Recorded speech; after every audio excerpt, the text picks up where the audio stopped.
সংস্কারের অভাবে খুলনা মহানগরের অধিকাংশ খেয়াঘাট বেহাল, ঝুঁকি নিয়ে নদী পার হচ্ছেন যাত্রীরা। মাঝে মাঝে ঘটছে দুর্ঘটনা। খেয়াঘাটগুলো সংস্কারের দাবি স্থানীয়দের। এদিকে ঘাট সংস্কারে উদ্যোগ নেওয়ার কথা জানিয়েছে অভ্যন্তরীণ নৌ পরিবহন কর্তৃপক্ষ। আর এই বিষয়ে আরো জানাতে খুলনা থেকে যুক্ত হচ্ছেন সহকর্মী এইচ.এম. শামীমুজ্জামান। ঘাট সংস্কার উদ্যোগ নেওয়ার কথা জানিয়েছে অভ্যন্তরীণ নৌ পরিবহন কর্তৃপক্ষ। কবে নাগাদ এই কাজ শুরু করতে পারেন তারা, এবং যারা ঘাট ব্যবহার করছেন তারা কি বলছেন? বান্ডেল থাকলে প্রতি সেনমানিতে টাকা বাঁচবে। বিকাশ সেনমানি বান্ডেল কিনে জিতুন প্রতি লেনদেনে। খুলনা মহানগরীর এক পাশে রূপসা উপজেলা, আর এক পাশে দিঘলিয়া উপজেলা, এবং এই মাঝখান থেকে রূপসা এবং ভৈরব নদী দিয়ে নদী রয়েছে মাঝখানে। এবং এই যে খুলনা মহানগরীতে আসার যে মাধ্যমটা, সেই মাধ্যম কিন্তু এই নদী। যদিও রূপসা উপজেলার থেকে এক জায়গায় সড়ক পথ রয়েছে রূপসা সেতুর পাশ দিয়ে, কিন্তু অধিকাংশ মানুষ কিন্তু রূপসা খেয়াঘাটই ব্যবহার করে মহানগরীতে আসতে গেলে। কিন্তু এই যে মহানগরীর পাশ দিয়ে যে খেয়াঘাট গুলো রয়েছে, সেই খেয়াঘাট গুলো দীর্ঘদিন ধরেই সংস্কার হয় না।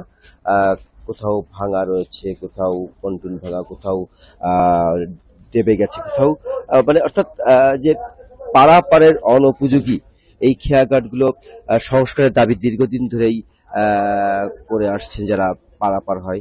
দীর্ঘদিন ধরেই কর্তৃপক্ষ বলছে যে খেয়াঘাট সংস্কার হবে, কিন্তু এই যে সংস্কার হবে এগুলো কিন্তু কাগজে কলমের মধ্যেই সীমাবদ্ধ।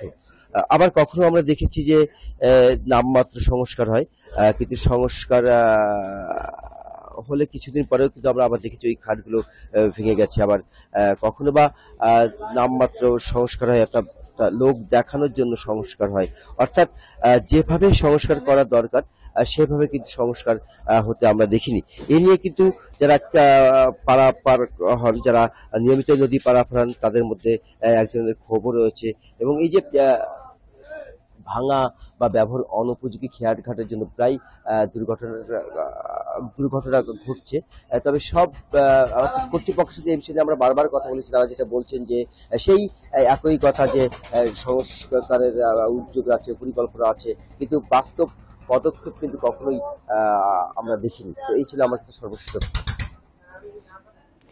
সংস্কারের অভাবে খুলনা মহানগরের অধিকাংশ খেয়াঘাটের বেহাল দশা, এবং সে বিষয়ে জানাচ্ছিলেন সহকর্মী এইচ.এম. শামীমুজ্জামান।